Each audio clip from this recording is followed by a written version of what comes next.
sabi ni Lori, kaya daw nagsusulat sa amin kasi minsan less judgment yung ibang tao na kaysa sa kakilala. Okay. Pag hindi mo, yes, you can have an outside opinion, parang fresh eyes into the situation. Pero kasi, lalo na sa akin, personal experience ko, pag hindi ko kakilala yung hinihingan ko ng advice, kung hindi niya kilala yung kung paano ako gumalaw, paano ako magpalusot, paano ako in a, sa normal setting, naano ko siya nabobola ko.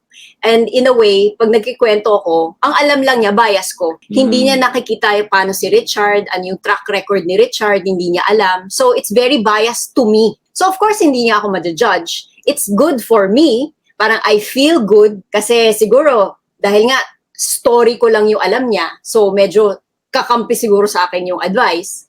He won't be able to see the other side. It will feel good to hear, pero hindi balanced. This is RM, Relationship Matters. Your online ninong and ninang saying, wag Pera-pera lang ang pagkuha ng ninong at nina.